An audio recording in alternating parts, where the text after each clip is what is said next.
UPSC के answer में introduction कैसे लिखते हैं? This is a very important question जो दिमाग में हमारे घूमते रहता है। मैं क्या बोल रहा हूँ आपको कि give me 1 our and I will teach you introduction लिखना फ्रॉम बेसिक टू एडवांस। एक-एक चीज़ कि आपने अक्सर टॉपर सुना होगा कि डेफिनिशन लिख दो इंट्रोडक्शन में, डेटा लिख दो, सुप्रीम कोर्ट की जजमेंट लिख दो, राइट? ऐसे बहुत सारे तरीके होते हैं इंट्रोडक्शन लिखने के। Now I will teach you each and everything, ठीक है? इंट्रोडक्शन कैसे लिखना है। अगर आप बिगिनर हो तो भी आपके लिए तब तो आपके लिए बेस्ट चीज़ है। अगर even if you are giving इस साल का मेंस एग्ज़ाम, तो ये आपके ना अगर आपको ये सारी चीज़ें आती भी होंगी, सो आई विल स्ट्रक्चर दिस, एक आपको स्ट्रक्चर बन जाएगा, 1 घंटे चाहिए मुझे आपके। आई कैन टेल यू 90% से ज़्यादा लोग आप में से ऐसे होंगे जो देखेंगे ही नहीं वीडियो पूरा। वो या तो वो बोलेंगे प्रोक्रेस्टिनेट करेंगे, भाई बाद में देख लेंगे जब करेंगे आंसर राइटिंग, या फिर बोलेंगे अरे यार बाद में देखा जाएगा, सेव करके रख लेंगे। बट सेव करके रखना इज़ नॉट इम्पोर्टेंट, मैंने भी बहुत ऐसा करा हुआ है। कोई मतलब नहीं, तुम वीडियो को डिलीट कर दो, नॉट रिकमेंडेड कर दो, बट ये पाप मत करना कि सेव कर लेंगे बाद में देखेंगे। ये प्रोक्रास्टिनेशन कभी नहीं देखोगे तुम। तो अगर वीडियो तुम तक पहुंची है, then use the video and watch it till the end, और अपने नोट्स बनाओ एंड इनकलकेट इट। अब तुम बोलोगे मैं तो अभी आंसर राइटिंग कर नहीं रहा हूँ, बाद में देखते हैं। अरे यार तुम बाद में फिर से देख लेना यार। तुम अगर अभी देखोगे ना, तो तुम्हारे दिमाग में अलग सा मैं टेम्पलेट बना के छोड़ दूंगा, ट्रस्ट मी, ठीक है? मैंने 4 दिन इस पे मेहनत करी है। मेरे 7 साल का जो एक्सपीरियंस है वो, प्लस 4 दिन दिन रात करके टेम्पलेट बनाया मैंने, पूरा का पूरा स्ट्रक्चर बनाया है, फॉर्मेट। तो आई कैन प्रॉमिस यू कि मैं आपको इंट्रो लिखना सिखा ही दूँगा इस वीडियो में, ठीक है? तो मैं आपको दिखा देता हूँ कि क्या करेंगे। विल स्टार्ट विथ कुछ कॉमन मिस्टेक्स, ठीक है? कुछ कॉमन चीज़ें हैं जो एक फीचर वगैरह कुछ ज्ञान की बातें करूँगा, and then I will tell you कि देखो इंट्रो लिखने के टाइप्स होते हैं। जैसे किसी इंट्रो में तुम डेफिनिशन से स्टार्ट कर दोगे, ठीक है? नाउ किसी-किसी क्वेश्चन में ना क्या होता है कि आप 1 मिनट रुक जाओ, बैकग्राउंड से स्टार्ट करोगे। अब बैकग्राउंड में क्या एग्ज़ैक्ट वर्ड यूज़ होता है, मैंने वो वर्ड भी आपको मैं सिखाऊँगा, वोकैब्युलरी भी उसकी सिखाऊँगा, ठीक? And then in some intros you write current affairs यार। मतलब जैसे मान लें कि अभी ऑपरेशन सिंदूर हुआ, तो हमने यहाँ पे ऑपरेशन सिंदूर यूज़ कर लिया यहाँ पे, राइट? तो ना मैं आपको हर तरीके से इसमें एंगेज करके सिखाऊँगा, और आगे बढ़ के मैं दिखाता हूँ तुमको, ठीक है? एंड देन देयर इज़ किसी-किसी इंटरव्यू में डेटा यूज़ कर लोगे यार, डेटा। जैसे मान ले कि तुम्हारे पास एक क्वेश्चन आ गया जुडिशरी के ऊपर। तुमने डाल दिया कि 5 करोड़ जो केसेज़ हमारे पास पेंडिंग है, ये क्या है सर? ये डेटा ही तो है। अब ये चीज़ कहाँ यूज़ करनी है, कैसे यूज़ करनी है, आई विल टेल यू, ठीक है? स्ट्रक्चर्ड वे में बताऊँगा, और मैं आपको स्टेप बाय स्टेप करके सिखा भी दूँगा। तुमको कुछ दिमाग पे लोड डालना ही नहीं पड़ेगा, ऑटोमैटिकली घुस जाएगा दिमाग में तुम्हारे, ठीक है? डेटा बेस्ड इंट्रो हो गया, और एक होता है बैकग्राउंड बेस्ड इंट्रो, वो भी सिखाऊँगा क्या होता है, क्या नहीं होता। बट मैं आपको चाहूँगा कि you should take it as a serious class, serious lecture, क्योंकि जो कंटेंट मैं आपको देने वाला हूँ इसमें, ये कंटेंट आपको किसी पेड कोर्स में भी नहीं मिलेगा। मैं आपको आई कैन गारंटी यू कि इस लेवल का कंटेंट जो है ना, ये आपको किसी पेड कोर्स में भी नहीं मिलेगा। I could have made it a paid course, और पेड कोर्स में ये कंटेंट मैं देता हूँ आपको, ठीक है? बट मैं चाहता हूँ कि ये एक बहुत जेन्युइन प्रॉब्लम है कि आंसर राइटिंग का, मैंने खुद भी फेस किया है। मैं चाहता हूँ कि आप में से हर कोई क्लूलेस होता है भाई कि कैसे शुरू करना है। मैं आंसर राइटिंग का आपको बेसिक तो करा के ही जाऊँगा यूट्यूब के ऊपर, ठीक है? This is my commitment to myself and my commitment to all of the students that I am promising it, okay? तो आपको बस मैं आपसे ये चाहता हूँ कि थोड़ी सीरियसनेस दिखाओ यार, और इस सीरीज़ को पूरा करो, पूरा देखो एंड तक, और अपने नोट्स बना लो, और जितना मैं होमवर्क दूँगा प्रैक्टिस करने को, प्रैक्टिस करना, क्योंकि इस वीडियो में आपको होमवर्क भी दूँगा, ठीक है? चलेगा? You are with me in this, then only we can do this. I cannot do this alone, right?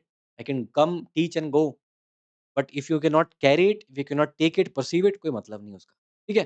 तो हम दोनों को साथ में मिलकर करना पड़ेगा, ठीक है? चलो स्टार्ट करते हैं, वन बाय वन करके चलेंगे।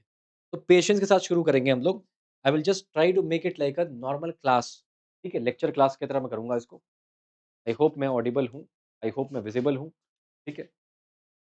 चलिए, मैं बोल रहा हूँ यार, सबसे पहली चीज़ मैं आपसे बोलूँ कि ये सोचो कि इंट्रोडक्शन होता क्या है यार? क्या होता है? कुछ नहीं होता। It's like a trailer of the movie. जैसे मूवी आने से पहले ट्रेलर आती है ना, अब तुम मुझे एक बात बताओ, अगर ट्रेलर मेरे पास कैसा होना चाहिए भैया?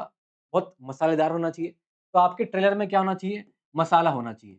मतलब थोड़ा-सा इंटरेस्टिंग होना चाहिए, टू पुट इट एप्ट, ठीक है? दूसरा क्या? मैं बोलूँ कि ट्रेलर अगर 5-10 मिनट का हो गया, देखेगा तू? नहीं, ट्रेलर हमेशा छोटा होता है। इसका मतलब कि ट्रेलर क्या होना चाहिए भैया? क्रिस्प होना चाहिए। तीसरी चीज़ कि मुझे ट्रेलर में, अब मान लें कि जनता चाहती है कुछ और देखना चाहती है और तुम दिखा कुछ और रहे हो उसको, नहीं। इसका मतलब कि जनता की जो डिमांड है वो होनी चाहिए। इसका मतलब अगर मैं ट्रेलर को अगर आंसर से कंपेयर करूँ, इसका मतलब कि जो क्वेश्चन की एक्चुअल डिमांड है, वो तुमको ट्रेलर में ही यानी इंट्रो में ही दिखा देनी है। ठीक है? तो क्या सीखा हमने? हमने सीखा कि यार ट्रेलर में थोड़ा बहुत मसाला डालना पड़ेगा हमें, इंटरेस्टिंग हो जाए ट्रेलर हमारा, ठीक है? दूसरा कि ट्रेलर छोटा होना चाहिए, ऐसा नहीं कि भैया इतना 5-6 लाइन का ट्रेलर लिख दिया, नहीं भाई। 5-6 लाइन का इंट्रो नहीं लिखना है, मैक्सिमम 2 से 3 लाइन का इंट्रो हो जाना चाहिए। ठीक है? डन है। अच्छा, अब मान लिया क्वेश्चन में पूछा कुछ और है, तुम बता कुछ और रहे हो, ऐसा नहीं। हिट टू द पॉइंट, तो आपको क्या करना है? आपको एकदम टू द पॉइंट बात करनी है। जो क्वेश्चन में एग्जामिनर ने बोला है, वो टू द पॉइंट बात करके अपने को आ जाना है, ताकि उसको लग जाए कि भैया ये तो समझ गया बात। ठीक है? ये 3 डिमांड समझ पाए तुम, इंटरेस्टिंग बनाना है, छोटा रखना है और डिमांड क्वेश्चन के को एड्रेस करना है इंट्रोडक्शन में। ये 3 चीज़ दिमाग में चमकती है, मैं आगे बढ़ूँ? ठीक है। अज्यूमिंग दिस मैं आगे बढ़ता हूँ। अब मैं आगे बढ़ता हूँ। कुछ बातें समझ लो कि एक इंट्रो को हम अच्छा इंट्रो कैसे मानते हैं? What makes a good intro? ठीक। पहली चीज़ कि it should hook the examiner. Of course hook कब करेगा? जब ये इंटरेस्टिंग होगा। वही इसमें क्या होना चाहिए? दोस्त इसमें मसाला होना चाहिए। तो मसाला मैं डाल दूँगा, मुझे पता है मसाला कैसे डालना है। ये मसाला मैं आपको बताऊँगा। Masala can be in the form of data, masala can be in the form of current affairs. I will teach you कैसे यूज़ करना है। ठीक है?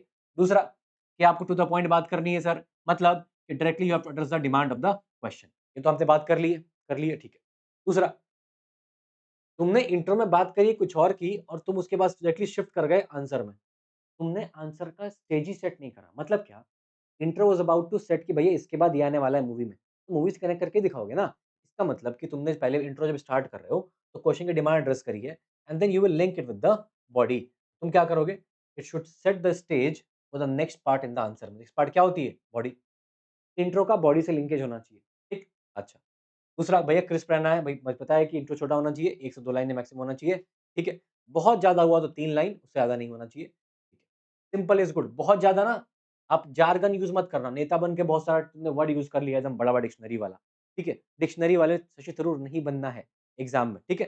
तो हमें क्या करना है, बहुत सिंपल करना है, क्लियर रखना है और बहुत ही ईज़ी लैंग्वेज यूज़ करनी है, दिमाग को जो हमें ईज़ी लगे, ठीक है? Keywords we can use but हम बहुत ज़्यादा बड़े-बड़े वर्ड यूज़ नहीं करेंगे, ठीक?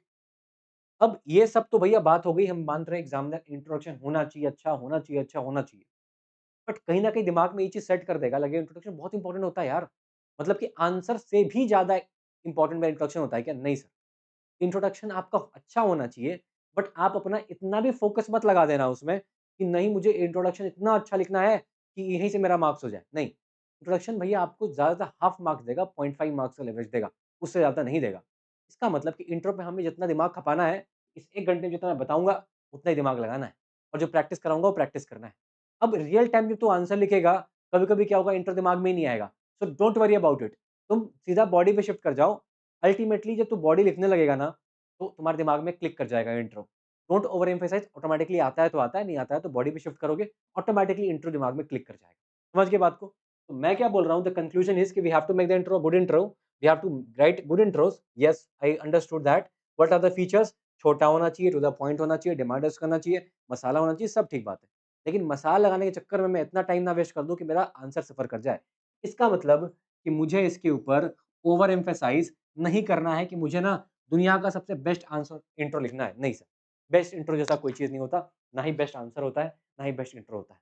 इतनी बात तो हम समझ चुके हैं, ठीक है? तो जहाँ तक मैंने जो बात बोली, क्या आपको चमकती है? बोलो यार, प्लीज़ बोल दो यार, ठीक है? अब ना मेरे पास ना कुछ इंट्रो लिखने के तरीके होते हैं, क्या होते हैं? टाइप्स होते हैं। ये आपको बहुत जगह मिल जाएगा बट मैंने बहुत ज़्यादा ये करके इसको जितना मैं जानता था, मैंने इसको कंपाइल करा एक जगह। बहुत सारे टाइप्स हैं, सबसे पहला टाइप क्या होता है कि या तुम अपने इंट्रोडक्शन में ना डेफिनिशन स्टार्ट कर सकते हो लिखना। अब तुम के द जो बिगिनर हो, दिमाग में ये चमकेगा भाई कि डेफिनिशन कहाँ लिखनी है? मैं बिगिनर बोलता हूँ इसका मतलब तुमने कुछ नहीं करा। मैं बिगिनर बोलता हूँ, मैं बोलता हूँ तुम अगर 1 एरर अटेम्प्ट हो गया, तुमने आंसर राइटिंग नहीं करी। तुम्हारा प्रीलिम्स हो गया फिर भी आंसर राइटिंग, तो भी बिगिनर ही हो तुम, ठीक है? इसका मतलब कि you are in any stage of the preparation, अगर आपको आंसर राइटिंग नहीं आती, तुमको ये चीज़ नहीं पता, then this video is for you, ठीक है? तो मैं बोल रहा हूँ क्या, तुमने डेफिनिशन से स्टार्ट करा। अब क्वेश्चन आता है कि डेफिनिशन कहाँ-कहाँ यूज़ करनी है? किसमें? जीएस 1 में, 2 में, 3 में, 4 में कहाँ यूज़ करनी है sir? I will tell you each and every GS paper wise कि जीएस 1 में किस-किस सब्जेक्ट में यूज़ करना है, 2 में कहाँ यूज़ करना है, 3 में कहाँ यूज़ करना है, 4 में कहाँ यूज़ करना है। I will tell you this, ठीक है? उसके बाद एक टाइप होता है जिसमें क्या करते हैं पता है? हम करंट अफेयर डाल देते हैं। मतलब करंट कॉन्टेक्स्ट डाल देते हैं। मतलब क्या कि जैसे मान लो एक क्वेश्चन आ गया तुम्हारे पास इंडस वाटर ट्रीटी के ऊपर, ठीक है? तो तुम क्या डालोगे कि following the Pahalgam attack, India has suspended the Indus water treaty, डालेगा? तुमने एग्जामिनर को क्या बताया कि sir I know why you have asked this question and I know कि why this question is being asked, so I understood the demand which you are expecting me to address, now I can address this, yes, and I am writing there कि following the Pahalgam attack, India has suspended the Indus water treaty. Now this has international repercussions of which Pakistan has alleged us as weaponization of water, something like this, ठीक है। But इतना मैं नहीं भी जानता हूँ, क्या सिंपल बात मैं समझता हूँ कि पहलगाम अटैक को फॉलो करने के बाद India has suspended the Indus water treaty. अब सवाल में मान लो उसने पूछा कि इसका क्या रिपरकशन होगा इंडिया के ऊपर, व्हाट इज रिपरकशन, कुछ नहीं भैया, कॉन्सिक्वेंस को ही एक अच्छे वर्ड में रिपरकशन बोलते हैं, ठीक है, एज सिंपल एज। ये वर्ड मैंने कहाँ से सीखा, अरे हिंदू में आते रहता है, ठीक है, तुम भी पढ़ोगे तुम भी सीख जाओगे, ठीक है। चलो, तो करंट कंटेक्स्ट और डेफिनेशन, तो पहला हो गया डेफिनेशन से लिखेंगे। सेकंड तरीका होगा करंट वाला। तुम बोलोगे क्या सारे क्वेश्चन में करंट अफेयर घुसा दे, नहीं, हर का ऑर्गेनिक तरीका मैं बता रहा हूँ कि ऑटोमेटिकली तुम प्रैक्टिस करोगे आ जाएगा। अब मान लीजिए कि सारा सवाल तो करंट अफेयर से नहीं आ रहा है, कुछ सवाल आ रहा है, जो भी सवाल करंट अफेयर जैसे इस साल 2024 के एग्जाम में क्वेश्चन पूछा उसने, उसने पूछा मालदीव्स पे क्वेश्चन पूछा, तो कैन आई राइट देयर कि लक्षद्वीप के ऊपर जो मालदीव्स का रोज चला था, that controversy happened because the PM Modi's visit to Lakshadweep, that highlights the relationship of India with Maldives, ठीक है। अब मैंने क्या मेंशन कर दिया कि ये चीज़ क्यों न्यूज़ में थी? तो एग्जामिनर को पता लग गया भैया he is aware about the current events. But क्या मैं जबरदस्ती हर क्वेश्चन में डालूँगा? नहीं, ज़रूरत नहीं है। ज़रूरत नहीं है हर जगह डालने की, ठीक है? तो जहाँ पे लगे आपको ऑटोमैटिकली दिमाग में आता है, करंट अफेयर पढ़ा होगा, ऑटोमैटिकली चमक जाएगा, लिख दोगे। जहाँ नहीं आता हर 20 के 20 क्वेश्चन में नहीं डालना, ठीक है? चलो, तीसरा तरीका लिखने का है कि आप अपने क्वेश्चन में डेटा लिख दो। अब डेटा का एक बहुत बड़ा ये रहता है रोना-गाना कि डेटा कितना याद करें, कैसे याद करें? मैं आपको इसका एकदम सॉल्यूशन दूँगा इसका। Give you a solution of it, promise, ठीक है? ये डेटा मैं आपको कम से कम याद करना सिखाऊँगा और उसको यूज़ करना सिखाऊँगा। यार तू मेंस में कितना भी पढ़ लेना, एग्ज़ाम में अगर लेके नहीं जा पाओगे, कोई यूज़ नहीं है। मैं लेकर गया था मेंस एग्ज़ाम में, ठीक है? मुझे पता है। मैंने ना जैसे मेरी तबीयत खराब थी, तो I was on bed rest for 3 to 4 months, ठीक है? तो सितंबर में अपना मेंस था और मैंने ना उसके 1 साल पहले नवंबर 2000 आई थिंक 2022 23 का मेंस लिखा था मैंने। तो 22 के नवंबर से लेकर मैंने सितंबर तक मेंस की एक भी आंसर राइटिंग नहीं करी थी, ठीक है? और मेरा मेंस देने का था भाई होना ही नहीं है क्योंकि मैंने प्रैक्टिस नहीं करी, पहले जो किया वो किया इतने सारे answers. But still I went to give the mains exam. Trust me GS 1 से लेके जीएस 4 तक में मैंने लिटरली कुछ नहीं 9 महीने पढ़ा था, मेंस का आंसर प्रैक्टिस किया था। Still I could finish the paper. How? क्योंकि मैंने पहले प्रैक्टिस कर रखी थी 9 महीने पहले। ठीक है? अब 9 महीने ऐसा है कि answer writing is a thing, तो मेरे दिमाग में वो चीज़ क्लियर थी भाई जितना पढ़ा है उसको डाल दो एग्ज़ाम में। तो कम चीज़ को कैसे यूटिलाइज़ करना है आंसर में ये मेरे को पता लग गया था उस टाइम। ठीक है? तो I will give you that thing यार कि क्या वर्क करता है, कहाँ मैं फेल कर गया और कहाँ मैं पास कर गया। तो I will give you that thing. क्या वर्क करता है मुझे वो भी पता है और क्या नहीं करता है वो भी पता है मुझे। ठीक है? So I can give you that thing कि कहाँ फेल आपको नहीं करना है, जहाँ पे मैं कर गया। ठीक है? चलो, डेटा, करंट कॉन्टेक्स्ट एंड उसके बाद की चीज़ है, आपका ये वाला है दैट इज़ योर बैकग्राउंड। अब ये बैकग्राउंड वाला ना लोग आपको जनरली बताते नहीं हैं। लोग आपको डेटा बता देंगे, कॉन्टेक्स्ट बता देंगे और डेफिनिशन भी बता देंगे। ये जनरली लोग नहीं बताते बैकग्राउंड वाला, ठीक है? अब बैकग्राउंड वाला क्या करते हैं हम लोग, ये हम लोग 2 तरीके से यूज़ करते हैं। या तो मेरा क्वेश्चन अगर हिस्ट्री के ऊपर आ जाए, तो बैकग्राउंड यूज़ करेंगे या फिर मेरा क्वेश्चन किसी टाइमलाइन के ऊपर आ जाए, तो मैं क्या करूँगा उसका बैकग्राउंड दिखा दूँगा। आपको अभी कुछ समझ में नहीं आ रहा होगा, मैं समझा देता हूँ एग्ज़ाम्पल देके छोटा-सा। मैं बोलूँ मेरा क्वेश्चन आ गया क्विट इंडिया मूवमेंट के ऊपर, ठीक एग्ज़ाम में, आया हुआ है क्वेश्चन 2023 के या 24 के एग्ज़ाम में आया हुआ है, 24 में आया हुआ है, 24 में आया है मेंस के एग्ज़ाम में, क्विट इंडिया मूवमेंट पे क्वेश्चन। तो क्या तुम इंट्रोडक्शन में लिख नहीं सकते हो कि after the failure of the Cripps mission, मतलब क्या कि अगर मेरी हिस्ट्री की टाइमलाइन के ऊपर इस पॉइंट पे क्विट इंडिया मूवमेंट हुआ है सर, तो इसके पहले क्या रहा था? तो you set the context for the history का क्वेश्चन। इंट्रोडक्शन भैया कहानी में शुरू हो रही है, ये ट्रेन चलने वाला है। अब ये मेरा इंट्रोडक्शन का पॉइंट है, तो यहाँ से क्या हुआ था? ये तब ना आगे बढ़ेगा। अब इंट्रो के बाद बॉडी जाएगी, तब मैं बॉडी की बात लिखूँगा कि भैया इस क्विट इंडिया मूवमेंट के अंदर में क्या हुआ? अब उसके बाद वो मूवमेंट होने के बाद उसका इम्पैक्ट क्या पड़ा, है ना? तो ये तो फ्लो होता है ना किसी भी आंसर का, कि वो हुआ क्यों? हुआ तो उसके अंदर क्या हुआ? और होने के बाद उसका इम्पैक्ट क्या हुआ? अरे यही होता है, तू कोई सा भी हिस्ट्री का उठा ले, तुम 1857 का एक्ट उठा लो, रिवोल्ट उठा लो, क्या था उसमें? क्यों हुआ रिवोल्ट? रिवोल्ट जब हो रहा था तो उसके अंदर में को-सीक्वेंस या सीरीज़ क्या चला? कहाँ-कहाँ हुआ, कहाँ नहीं हुआ? तो रिवोल्ट फेल क्यों हो गया? और रिवोल्ट होने के बाद उसका कॉन्सिक्वेंस क्या रहा? इम्पैक्ट क्या रहा? यही तो क्वेश्चन्स आते हैं हिस्ट्री में। History is all about chronology sir. Chronology समझनी है। जो भी क्वेश्चन में क्रोनोलॉजी होगी हम वहाँ पे इसको यूज़ करेंगे। ठीक है? तो मैं सबसे पहले स्टार्ट कर रहा हूँ आपको डेफिनिशन बेस्ड इंट्रो से। क्या आप रेडी हो यहाँ पे? ठीक है? चलो, पहली चीज़, ये क्वेश्चन आ गया। अब देखो कहाँ-कहाँ डेफिनिशन वाला इंट्रो यूज़ कर सकते हैं, पहले मैं लिखवा देता हूँ आपको। ठीक है?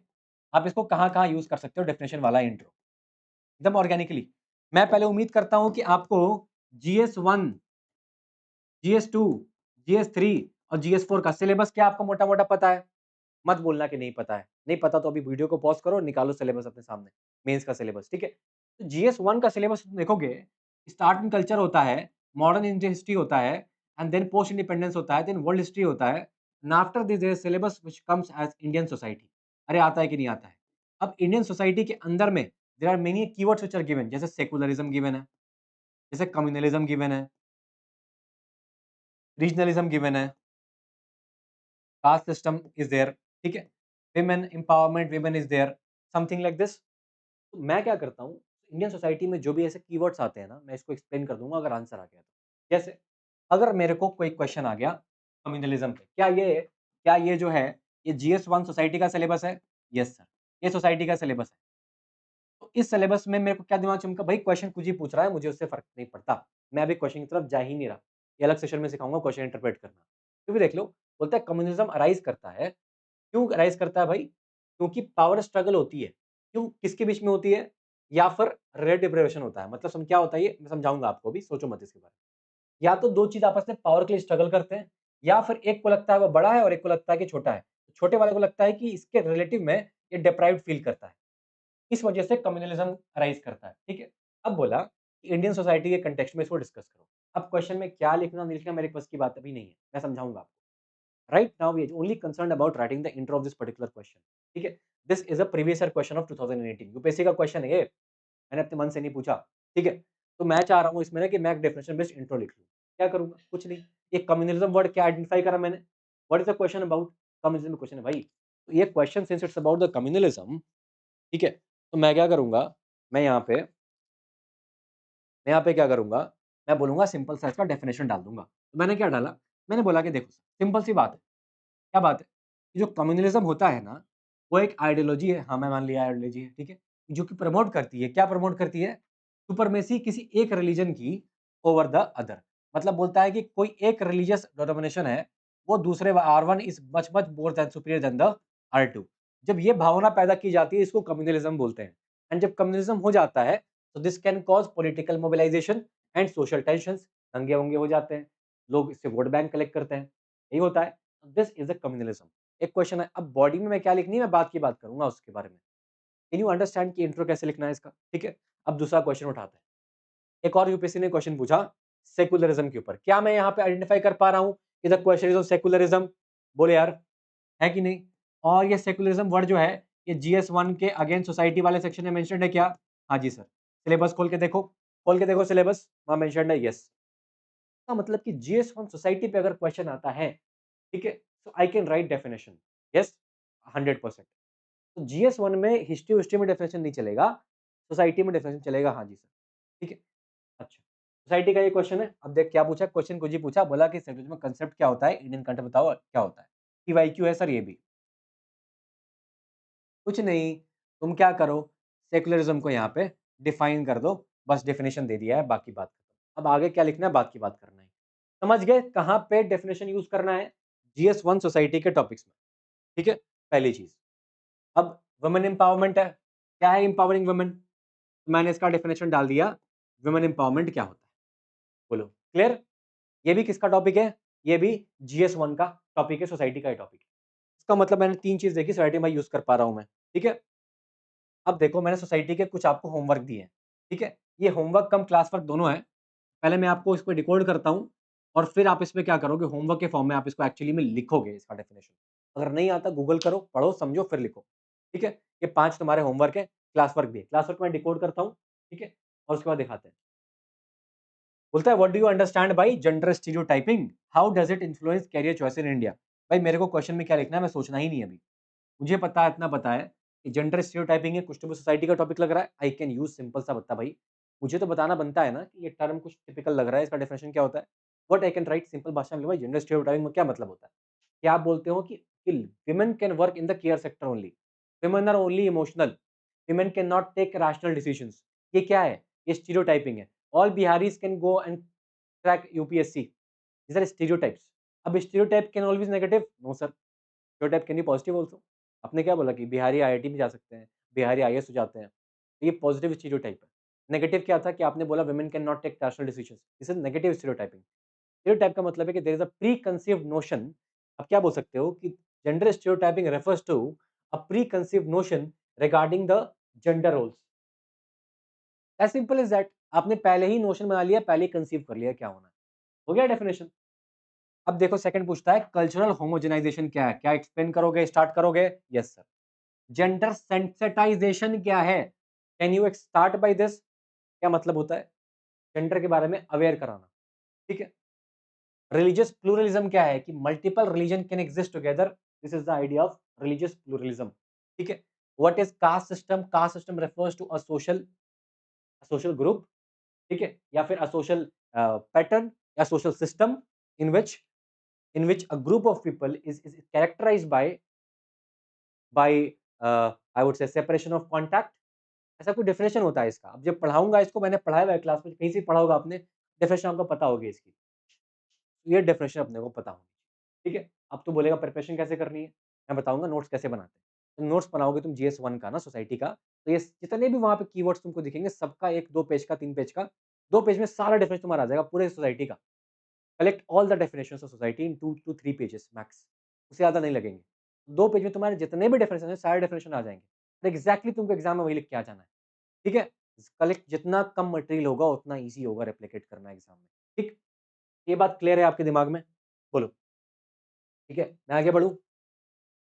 अब मैं बोलता हूं, मैंने आपको सिखा दिया भैया डेफिनेशन बेस्ड इंट्रो कहाँ लिखना है, लेकिन कुछ चीजें तो अभी भी बच गई। क्या सिर्फ GS1 में लिखना है? नहीं बाबू। तो मैंने तो आपको बोला कि डेफिनेशन बेस्ड अगर इंट्रो है तो एक तो आप GS1 में तो लिख ही सकते हो। अब उसके अलावा कहाँ लिख सकते हो मैं बता देता हूँ आपको। GS1 में आप कहाँ-कहाँ लिखोगे? GS1 के अंदर में आप सबसे पहले इंडियन सोसाइटी में तो लिखोगे ही लिखोगे। ठीक है? यहाँ दिखा दिया मैंने आपको जितने भी टर्म्स हैं, अर्बनाइजेशन, ग्लोबलाइजेशन, वुमेन का, सेक्युलरिज्म, रीजनलिज्म, कम्युनलिज्म। ठीक है? ये सेक्युलरिज्म, ये रीजनलिज्म, ये कम्युनलिज्म। ठीक है? ऐसे करके आपके पास वुमेन एम्पावरमेंट, ऐसे जो भी टॉपिक्स हैं आप यहाँ पे आगे बढ़ोगे। दूसरा क्या आता है इसमें, बाकी हिस्ट्री-विस्ट्री में यूज़ नहीं करना है इसमें। हाँ, अब ज्योग्राफी में मान लो कभी क्वेश्चन आ गया, ह्यूमन ज्योग्राफी, इस साल क्वेश्चन आया था डेमोग्राफिक विंटर। अरे बोल दो, क्वेश्चन आया था डेमोग्राफिक विंटर के ऊपर। क्वेश्चन आ गया सर डेमोग्राफिक विंटर के ऊपर। बोलो, तो क्या लिखोगे इसमें? 1 मिनट रुक जा प्लीज़, रुक जा 1 मिनट।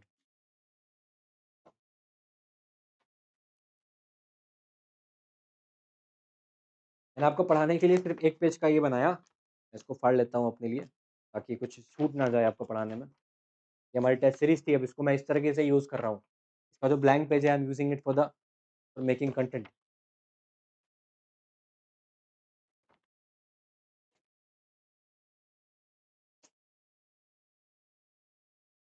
ठीक है, तो GS1 का मैंने आपको सोसाइटी करवा दी। अब ज्योग्राफी में आ गया डेमोग्राफिक विंटर। इसको मैं स्टार्ट, अगर क्वेश्चन इस पे आया था, तो I can simply start with defining this what is demographic winter. अगर मुझे नहीं भी पता है तो मैं क्या करूंगा, क्योंकि पता तो साला किसी को नहीं था ये। Beat around the bush. ठीक है, जो समझ में आता है लिख दो यहाँ पे। मेरे को क्या समझ में आ रहा था जब मैंने पहली बार क्वेश्चन देखा, तो मुझे ही पता था क्या है। I honestly did not know कि क्या है ये। बहुत 90% लोगों को नहीं पता था। लोग नेता बनेंगे बाद में, आगे अलग बात है, बट जब एक क्वेश्चन आया तो अपन देख के क्या दिमाग में चौंकता है कि अरे यार, विंटर मतलब की कोई चीज़ कम हो जाती होगी। विंटर में क्या होता है? विंटर कहते हैं ना, विंटर आ गया, winter is coming. Game of thrones देखा है? तो मेरे को लगा यार कि डेमोग्राफी मतलब कि पॉपुलेशन, पॉपुलेशन का विंटर मतलब क्या कहते हैं कि ऐसा टर्म होता है विंटर की, भाई इकोनॉमी विंटर आने वाला है, मतलब कि इकोनॉमी कंट्रैक्ट करने वाली है। कहीं न कहीं डेमोग्राफी कंट्रैक्ट करी है, मतलब कि बर्थ रेट वगैरह की दिक्कत हो गई है, मतलब पॉपुलेशन कम हो रही है वहाँ पे। ओल्ड एज पॉपुलेशन ज़्यादा है और बर्थ रेट कम हो रहा है। समव्हाट लाइक वही कांसेप्ट है यहाँ पे। ठीक है? तो मोटा-मोटा आप ऐसा लिख सकते हो घुमा-फिरा के। अब GS1 में तुमको इतना ही लिखना है। अब GS1 के अंदर तुम अगर आओगे, तो हिस्ट्री के किसी भी पार्ट में, चाहे मॉडर्न हो, चाहे एंशिएंट हो, चाहे चाहे आपका वर्ल्ड हिस्ट्री हो, चाहे पोस्ट इंडिपेंडेंस हो, मैं आपको जनरली आप इसमें शुरू मत करना। ठीक है? अब उसमें कैसे लिखते हैं, I will tell you, don't worry about it. अब GS1 के बाद तुम अगर GS2 में आओगे, तो GS2 में तुम थोड़ा बहुत इसको यूज़ कर सकते हो, ज़्यादा मैं तो नहीं बोलूँगा यूज़ करने के लिए। बट जैसे मान लो कभी-कभी क्वेश्चन आ जाता है पॉलिटी के अंदर में। पॉलिटी में देयर आर फ्यू क्वेश्चंस, जैसे मान लो कभी क्वेश्चन आ गया तुम्हारे पास कॉन्स्टिट्यूशनल मोरालिटी, तो ऐसा कोई बहुत बड़ा-बड़ा भारी-भरकम कीवर्ड आ गया ना, तो it becomes your duty to explain that. ये एग्जामिनर आपसे एक्सपेक्ट करता है कि इतना भारी-भरकम कीवर्ड लिखा है, एग्जामिनर उम्मीद करता है कि आप बताओ। जैसे एक और क्वेश्चन तुमसे पूछ लिया फिस्कल फेडरलिज्म के ऊपर, एग्जामिनर उम्मीद करता है कि तू समझा दो उसको थोड़ा-सा 1-2 लाइन में। एक क्वेश्चन आ गया फिस्कल कंसोलिडेशन के ऊपर, या फिजिकल डिसिप्लिन के ऊपर, तो ऐसे-ऐसे कीवर्ड आपको एक्सप्लेन करने यहाँ पे बनते आने चाहिए, ठीक है? तो पॉलिटी में जस्ट डू दिस।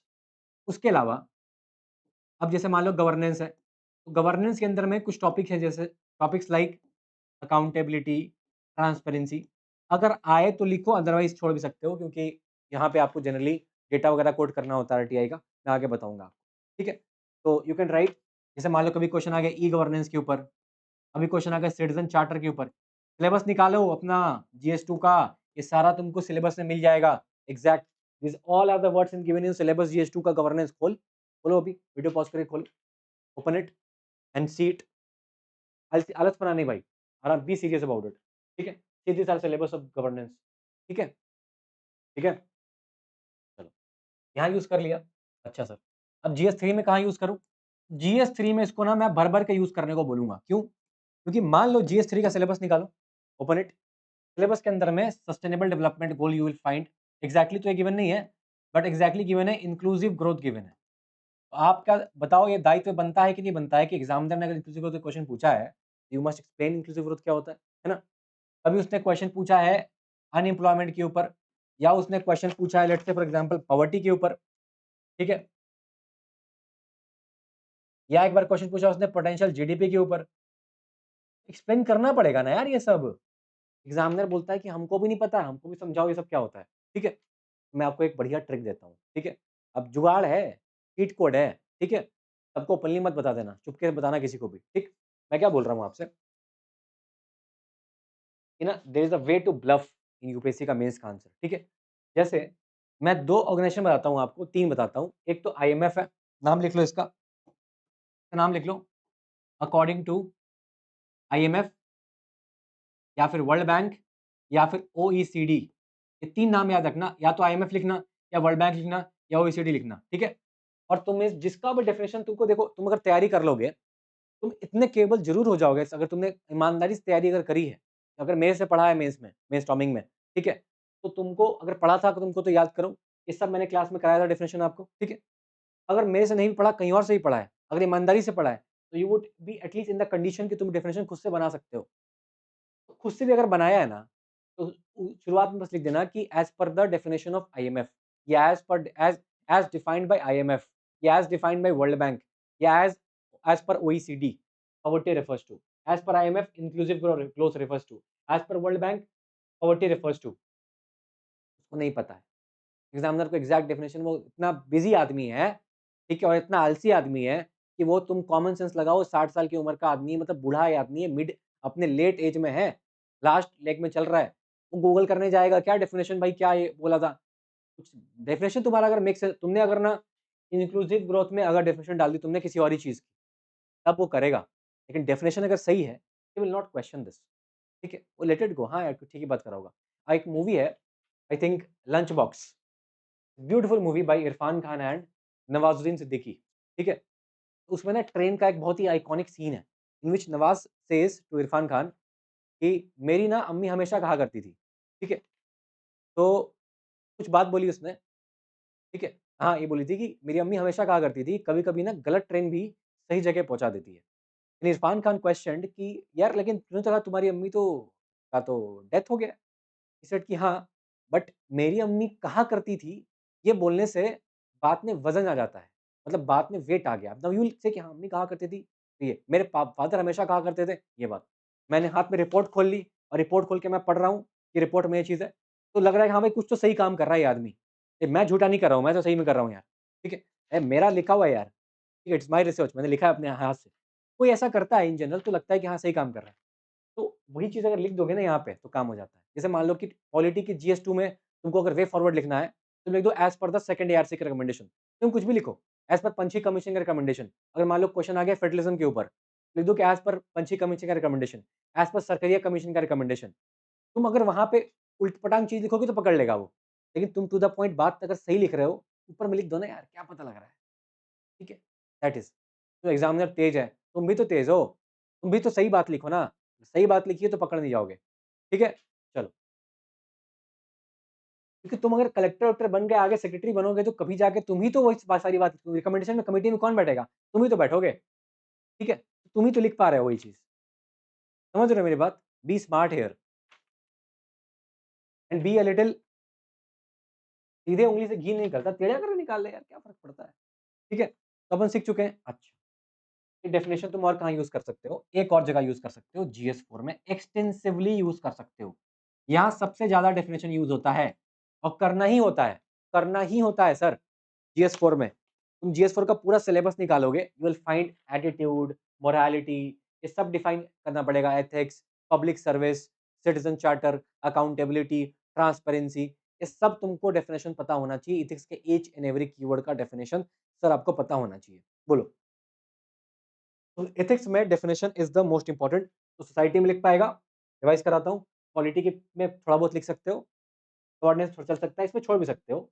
लेकिन जीएस3 में अगर पूछता है तो तुम्हें दिखा डिफाइन करना पड़ेगा, और जीएस4 में तो करना ही पड़ेगा। और अगर पॉलिटी में कोई ऐसा कीवर्ड आया है, you have to define the keyword. हमें क्लियर डेफिनेशन वाला पार्ट तुम सीख चुके हो, ठीक है। अब तुम्हारा मैं टास्क क्या देता हूँ, you your homework is, your पहला होमवर्क इज टू, फिर पहला homework is to write all this 5 questions का इंट्रोडक्शन। पूरा क्वेश्चन नहीं लिखना, सिर्फ इनका इंट्रोडक्शन लिखना है। तुमको अगर नहीं पता लगे गूगल करना, पढ़ के समझना और खुद की भाषा में लिखना 2 से 3 लाइन में। तो your homework is to write these 5 introduction. इसके अलावा एक और होमवर्क तुम्हारे पास है, यूपीएससी मेंस का कोई भी, तुम क्या करो कि यही जीएस1 का और जीएस4 का प्रीवियस ईयर क्वेश्चन निकालना पिछले 5 साल का, ठीक है। स्पेशली जीएस1 का सोसाइटी वाला पार्ट और जीएस4 का और समथिंग ऑफ जीएस3 also you can take, and try कि तुम कहां पर इंट्रो वाला आइडेंटिफाई कर पा रहे हो, कहां इंट्रो लिखा जा सकता है, and try to write the intro. एक और होमवर्क मैं देता हूं, अगर बहुत सीरियस हो तो टॉपर की जो मैंने कॉपी बताई थी आपको, उन टॉपर की कॉपी निकालना और उनके जीएस का इन तीनों चीज का आंसर, जीएस 1, 4 और 3 का आंसर देखना, और देखना उन्होंने इंट्रो में कहीं पर डेफिनेशन लिखा है क्या, ठीक है। That is the idea. अगर तुम ये कर लेते हो, ट्रस्ट मी, तुम्हारा डेफिनेशन वाला जितना भी इंट्रो है, you will be a pro in that, पक्का, ठीक है। एक बार करके छोड़ दोगे ना, जिंदगी भर साथ में रहेगा तुम्हारे, ठीक। तो मैंने आपको एक चीज सिखा दी भैया कि डेफिनेशन और इंट्रो कैसे लिखना है। कितना टाइम लगा है, मैं आई डोंट थिंक 1 घंटे में हो पाएगा। अरे भाई 32 मिनट हो गए ना। तो एक तरीके का इंट्रो हमने लिखा है, डेफिनेशन बेस्ड इंट्रो, ठीक है। अब इसके इसके बाद अपन स्टार्ट कर रहे हैं, कौन सा वाला स्टार्ट करते हैं, let's start the second type of introduction, that is your, कौन सा वाला है, बैकग्राउंड बेस्ड इंट्रोडक्शन। मतलब क्या सर, आप क्रोनोलॉजी समझिए, ठीक है। क्या है क्रोनोलॉजी, समझना पड़ेगा। ये हिस्ट्री के क्वेश्चन में अपन डालते हैं, ठीक है। इफ यू सी, यहाँ पे तुम्हारे पास हिस्ट्री के क्वेश्चन, प्रेजेंट मोमेंट पे क्वेश्चन है, ट्राइबल पे क्वेश्चन है, ठीक है, रिफॉर्म्स पे क्वेश्चन है, ठीक है। Then there is a changing trends in marriage and family, मतलब तुमको लग रहा है ट्रेंड चेंज हो रहा है, मतलब क्या, there is a timeline which is going, some चीज समथिंग इज चेंजिंग। तो यहाँ पे एक समझ लो फ्लो चार्ट के फॉर्म में है। तो यहाँ पे यू कैन यूज द, भाई कोई चीज अगर इस तरीके से यहाँ से लेके एक जर्नी ट्रैवल कर रही है, तभी ना तुम इसके किसी एक पॉइंट पे पकड़ के इसका बैकग्राउंड दिखा पाओगे। अगर जर्नी ही नहीं है तो कैसे दिखा पाओगे। इसलिए हिस्ट्री में हमेशा दे दो क्रोनोलॉजी, वहां दिखा पाओगे। या फिर ऐसे क्वेश्चन जहाँ पे एक बैकग्राउंड रहा है, वहां पे you can show the background. That is the idea of background, मतलब basically you have to talk about the cause, ठीक है। या फिर क्या फैक्टर रहे हैं which would have caused these things, ये होने से पहले क्या रहा था। इस पर्टिकुलर इवेंट पे अगर क्वेश्चन पूछा है, इसके पहले क्या सीन था, तुम उसका समा बांध दो, तुम कॉन्टेक्स्ट सेट कर दो कि अब इसके बाद ये चीज हुई है, अब इसके बाद मैंने ये बता दिया, अब मैं आगे जाऊंगा, अब क्वेश्चन की डिमांड को एड्रेस करूंगा। This is the idea of it, ठीक है। तो ये अपन स्टार्ट कर रहे हैं, that is your background based introduction, ठीक है। This is all about the chronology. अगर मैं आपसे अब बात करता हूँ क्रोनोलॉजी के बारे में, यार सिंपल से समझना है इसको, बहुत कॉम्प्लिकेट मत करो, ठीक है। मैं बोलता हूँ हिस्ट्री का आज के बाद जीवन में कोई भी क्वेश्चन आ जाए, तुम बोलना क्रोनोलॉजी सॉल्व करूंगा। कैसे? अगर आपके पास कोई सा रैंडम टॉपिक उठा लो, बोल दिया फ्रेंच रेवोल्यूशन पे क्वेश्चन, अरे यार भाई मैं बॉडी में कुछ भी लिखूंगा, मुझे इतना तो पता है ना, before starting the French revolution, या तो मैं बता दूं फ्रेंच रेवोल्यूशन कब से कब हुआ था, या मैं बता दूं कि फ्रेंच रेवोल्यूशन क्यों हुआ था। अरे ये बता सकता हूँ। I can set the background for the question, this is the idea of the question, ठीक है। अच्छा, एक क्वेश्चन आ गया, मान लो बोला कि इंडिया में जो पेजेंट रिवॉल्ट चल रहा है, इस पेजेंट पेजेंट जो रिवॉल्ट चले इंडिया में, इसके बारे में एक्स वाई जेड कुछ भी पूछा है आपसे, पूछा क्या है मुझे मेरे काम का नहीं है, ये सिर्फ इंट्रो की बात करनी है अभी। वो क्या पूछा उसके बारे में अगले पार्ट में वीडियो में डिस्कस होगा। आज सिर्फ इंट्रो के बारे में बात करनी है। तो मेरे पास तो एक आइडिया है कि मैं ये बोल दूं कि पेजेंट रिवॉल्ट इंडिया में क्यों हुआ था, उसका मुझे कोई बैकग्राउंड बता दे, कि ब्रिटिश का कॉलोनियल पॉलिसी था, वो लैंड रेवेन्यू पॉलिसी से हमसे बहुत ज़्यादा लगान ले रहे थे। हम और हमको कैश क्रॉप उगाने के लिए बोलते थे इंडिगो जैसा, कि ज़मीन बंजर हो जाती थी हमारी और हमारे ऊपर बहुत ज़्यादा इंडेप्टनेस हो गया था, लोग किसानी हो गए थे, फिर फेमिन आ गया। इन सब को लेके जो किसान था, वो परेशान हो गया, डिस्ट्रेस में आ गया and that is what led to the peasant का रिवोल्ट। इतनी बड़ी बात है, छोटे में कैसे लिखेंगे? वो लिखना मैं सिखा दूँगा, आप प्रैक्टिस से सीख जाओगे। कहने का मतलब है कि I will put the background question का, ठीक है? तो जो भी चीज़ वो क्वेश्चन ने पूछा है, मैं उस पर्टिकुलर इवेंट का बैकग्राउंड सेट कर रहा हूँ, कि वहाँ जाके हो क्या रहा है, समझा दो वहाँ पे एग्ज़ामिनर को, ठीक है? दिस इज़ द बैकग्राउंड, ठीक? अब बैकग्राउंड लिखने के कुछ तरीके हैं, ठीक है? कुछ वर्ड्स हैं, जैसे विद द एडवेंट ऑफ मतलब with the advent of European powers in India, with the advent of British rule in India, कि ब्रिटिश रूल के इंडिया में आने से ये चीज़ें हुई and that led to the things. Example, मान ले एक क्वेश्चन आ गया इंडिया में सोशल रिफॉर्म्स के ऊपर, सब हिस्ट्री की बात कर रहे हैं हम लोग, ठीक है? जो राजा राम मोहन राय वगैरह थे ना, उनके पे क्वेश्चन आ गया। क्या लिख सकता हूँ? With the advent of British का एजुकेशन, अरे with the advent of British का railways and the western education, ठीक है? इससे करके हमारे मॉडर्न आइडियाज़ डेवलप होते गए। या फिर एक क्वेश्चन आ गया, मान ले क्वेश्चन पूछ लिया उसने कि जो आपके पास 19th सेंचुरी के अंदर में जो हमारे पास इकोनॉमिक क्रिटिसिज्म हुआ, which led to the formation of Indian National Congress. लोगों ने बोला, दादा भाई नौरोजी ने बोला, आरसी दत्त ने बोला कि ब्रिटिशर्स हमारे यहाँ से क्या कर रहे हैं? ड्रेन ऑफ वेल्थ कर रहे हैं, कि हमारे यहाँ से माल लेकर जा रहे हैं। ये इनके पास आइडिया कैसे आया होगा? आइडिया आया आपके पास, इसे तो बॉडी में लिखोगे ना तुम, इंट्रो में क्या लिखोगे? तुम बोलोगे with the advent of British का रूल एंड वेस्टर्न एजुकेशन, हमारे इंडिया में इंडियन रेनेसां आ गया and that led to the modern ideas आए हमारे पास, that led to our thinkers to think like this and that led to the economic criticism of British का policies in India. तो ये आपको वहां पे बैकग्राउंड सेट करना है कि भाई ये क्वेश्चन इसके बारे में तो पूछ रहा है, बट वहां पे जाके बैठ जाओ, एग्जामिनर को जाके वहां बैठा दो कि वहां चल क्या रहा। This is the background writing questions, ये हिस्ट्री के क्वेश्चंस में लिखते हैं, ठीक है? क्योंकि ना हिस्ट्री के question, what is history sir? Chronology. History क्या है? क्रोनोलॉजी है कि इसके पहले क्या हुआ और इसके बाद क्या हुआ और उसमें क्या हुआ। यही तो क्रोनोलॉजी हिस्ट्री में होती है। अब मैं बता रहा हूँ उस क्रोनोलॉजी की मैं शुरुआत एक जगह से करके कर दे रहा हूँ कि ये बैकग्राउंड है, यहाँ से मैं शुरुआत कर रहा हूँ। एज़ सिंपल एज़ दैट, ठीक है?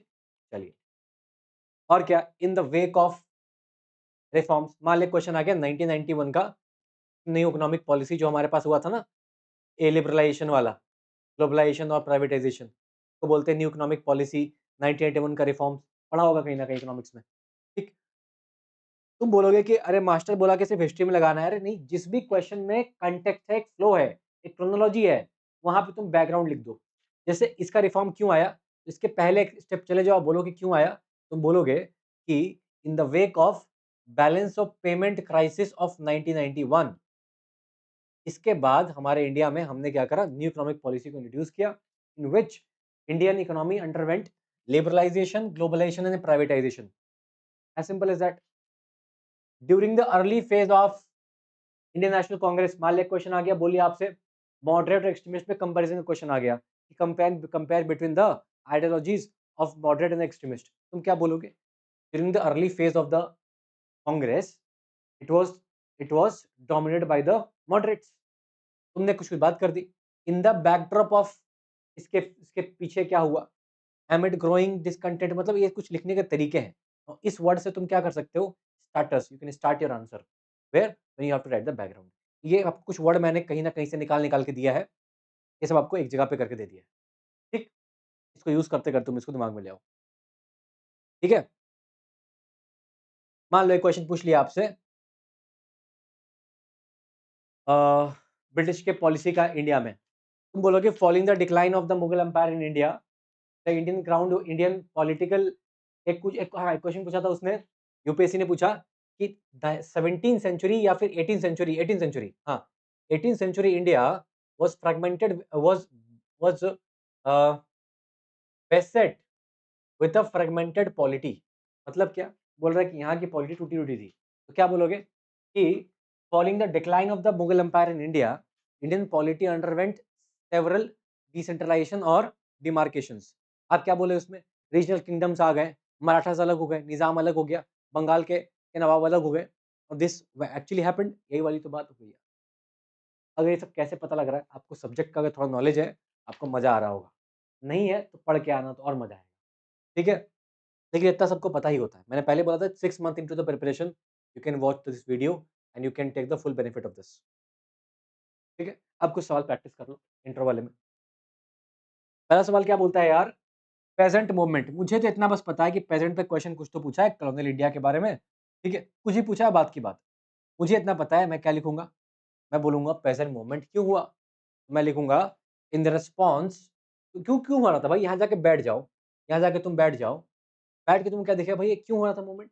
इन the response to the oppressive land revenue policies followed by the indebtedness and famine सूखा पड़ गया। पेजेंट ने एजिटेट करा, रिवोल्ट करा to secure their means of livelihood and survival not only against the Britishers but zamindar as well. एक question ने यही पूछा था। मैंने इंट्रो के फॉर्म में मैंने बैकग्राउंड में डाल दिया और क्वेश्चन से कनेक्ट भी कर दिया। तुम बोलोगे इंट्रो तो देखो बैकग्राउंड तुमने यहाँ तक डाला ही है, लेकिन तुमने क्वेश्चन से कनेक्ट कैसे किया? यहाँ पे किया। To secure their means of livelihood क्यों? ये देखो यहाँ पे लिखा हुआ है जो पेजेंट के रिवॉल्ट हुए थे ना वो it was more about the survival. Survival के लिए भी था। वही तो मैंने लिखा कि लाइवलीहुड का मान लो खाने को पैसे ही नहीं है तो that's why they revolted. It was revolt against the Britishers and against the zamindar also. If only it was against the Britishers मतलब क्या होता अगर सिर्फ रेजिस्टेंस के बारे में होता, बट ये जमींदार के अगेंस्ट भी लड़ रहे थे जो कि इंडियन ही थे। That is how it shows कि ये सिर्फ और सिर्फ एक फॉरेन पावर का रेजिस्टेंस नहीं था, ये खुद के सर्वाइवल को करने के लिए भी था। उनका सर्वाइवल इंस्टिंक्ट कर रहा था। ये वो बात है। तो अपन ने क्या करा बैकग्राउंड डाल दिया यहाँ। अब सेकंड क्वेश्चन देख। ये क्वेश्चन आएगा ट्राइबल के ऊपर। कुछ नहीं, ट्राइबल रिवॉल्ट क्यों है? In response to the colonial forest laws. और ये हम लोग ट्राइबल को मिशनरी कन्वर्जन करवा रहे थे, उनका क्रिश्चियन बना रहे थे उनको, और उनके जमीन को छीन ले लेते थे, उनके लैंड से उन्हीं को एलियन बना दिया करते थे। वो अपने ही लैंड में अब खुद ही एलियन बन गए हैं। इसी को बोलते हैं लैंड एलियनेशन। ठीक। इसी को लेते हुए संथल या भील जैसे अपराइजिंग देखी गई। ठीक है। And this were a collective efforts to protect the tribal identity. अब देखना बहुत ध्यान समझना इस बात को। इस पॉइंट तक यानी इस यहां से लेके इन रिस्पॉन्स से लेकर यहां तक दिस वाज द बैकग्राउंड। ठीक। अब मैंने सिर्फ बैकग्राउंड लेके छोड़ा नहीं है। मैंने इस बैकग्राउंड लिखने के बाद मैंने इसको क्वेश्चन से कनेक्ट करा है। क्यों? क्योंकि ये बोल रहा है कि जो ट्राइबल अपराइजिंग हुई थी ना वो कलेक्टिव असर्शन था आइडेंटिटी का। थोड़ा टफ क्वेश्चन है ये। कहने का मतलब है ये बोला जो ट्राइब सिंपलीफाई करता हूँ इसको। बोला जो ट्राइबल अपराइजिंग हुआ था ना this was more of a collective effort. जो बाकी के ट्राइब्स आके कलेक्टिवली फाइट कर रही थी। तो इट वाज नॉट अगेंस्ट कि भैया इंडिया से ब्रिटिश को भगाओ। ये नेशनलिज्म की भावना नहीं थी वहां पे। दे वर टॉकिंग अबाउट इनके खुद का कलेक्टिव एफर्ट था। अब कलेक्टिव एफर्ट क्यों था? क्योंकि ब्रिटिशर्स उनको क्रिश्चियन बना रहे थे। The moment they were converting them into Christians उनका खुद का ट्राइबल आइडेंटिटी गया, उनका खुद का कल्चर गया, उनको फॉरेस्ट से बाहर निकाल दिया, लैंड से एलिनेट कर दिया, फॉरेस्ट लॉ से बोल दिया कि फॉरेस्ट का चीज़ कलेक्ट नहीं कर सकते हैं, तो उनका राइट चला गया। और जैसे ही उन्हें क्रिश्चियन बना दिया, उनका ट्रेडिशन गया। एक ट्राइबल के लिए क्या इंपॉर्टेंट था? जंगल से जीता है बेचारा, जंगल से खाता है, तो जंगल में रहता है, जो ट्रेडिशन है। And that is why it came out as a collective effort against the Britishers. खुद के कल्चर को प्रिजर्व करने के लिए एफर्ट पहले था और बाद में जाके नेशनलिज्म भावना से जुड़ गया। But ultimately it was a movement to protect their culture. ठीक है? ये सारे क्वेश्चन कांसेप्चुअल क्वेश्चंस होते हैं। तुम समझे कहाँ लिखना है? अब देखो इंडिया में रिफॉर्म मूवमेंट पे क्वेश्चन आया है, सोशल रिफॉर्म्स। मैंने क्या लिखा? With the advent of British rule के इंडिया में एडवेंट होने के बाद आने के बाद एंड हमारा एक्सपोज़र हो गया वेस्टर्न आइडियाज़ के थ्रू, हम एक्सपोज़ हो गए। अब इंडियन सोसाइटी क्या करा? दे विटनेस करा सेवरल सोशल रिफॉर्म को विटनेस करा। अब देखो ये लैंग्वेज है यूपीएससी की टिपिकल लैंग्वेज इसमें टॉपर आंसर लिखते हैं। ये with the advent of British rule and exposure to western ideas Indian society witnessed. ये विटनेस जो कीवर्ड है ऐसे ऐसे कीवर्ड आपको नोट करके रखने पड़ेंगे टाइम टू टाइम। ठीक है? Several social reforms. ये वर्ड जो सेवरल यहाँ तुम मेनी भी लिख सकते थे। अरे यार you could have written many here। ठीक है? But several is a more formal word which is used in the answer. ठीक। अब उसके नीचे मैंने लिखा, ये तो मैंने लिख के खत्म कर दिया है बैकग्राउंड। अब मैंने क्वेश्चन से क्या जोड़ा इसको? इसने बोला तो इंट्रो का दो पार्ट है। एक तो बैकग्राउंड प्लस उसको मैंने बताया था लिंक करना है क्वेश्चन से। डिमांड को एड्रेस करना है। डिमांड भी एड्रेस करना है ना बाबू की नहीं करना है। क्वेश्चन का डिमांड एड्रेस क्या करोगे? डिमांड ने बोल रहा है कि आप क्वेश्चन पढ़ो। बोल रहा है कि इवोल्यूशनरी नेचर का था, रेवोल्यूशनरी नहीं था। मतलब क्या? रेवोल्यूशन का मतलब होता है ओल्ड सिस्टम को रिप्लेस कर दो एक नए सिस्टम से। मतलब इंडिया अगर ये रेवोल्यूशनरी होता तो धर्म पूरी तरीके से डिस्ट्रॉय हो जाता, बट ऐसा था नहीं। ये इवोल्यूशनरी था। इसने बोला कि आज मेरा अगर रिलीजन R1 है, कल भी R1 ही रहेगा। बस R1 के ऊपर थोड़ा-सा डैश लगा दिया, मतलब क्या? मैंने थोड़ा-सा उसमें चेंज कर लिया, इवॉल्व करा दिया उसी रिलीजन को। उसमें रिफॉर्म्स ला के रिवॉल्व कराया। वही बोला इसने कि reformers like Raja Ram Mohan Roy and Dayanand Saraswati, इन्होंने चूज़ करा gradual reforms over the radical changes, क्योंकि रिवॉल्यूशनरी जब भी होगा, ये रेडिकल नेचर का होगा। इन्होंने बोला कि भाई धीरे-धीरे करके चेंज करेंगे, and this shows and this made the making the movement evolutionary in character. मैंने क्वेश्चन को भी एड्रेस कर दिया। अब बोलोगे 4 लाइन हो गया है, तो ऐसे ये बहुत थोड़ा-सा टफ लेवल के क्वेश्चन्स हैं, तो यहाँ पे 4 लाइन हो जाता है, ठीक? 3 से 4 लाइन में कर सकते हो। अब बोला क्या, changing trends in marriage and family reflect the broader social transitions. तो मतलब कुछ तो भी बोल रहा है कि यार मॉडर्न आइडियाज़ आ रहे हैं, फैमिली में चेंजेस क्यों हो रहे हैं? Why there is live in the relationship? Why there is single parent का concept? Why there are dog parents का concept? Why people are opting for adoption? ठीक है? Why people are going for inter caste marriage, inter religion marriage? ये सब पहले नहीं हो रहा था।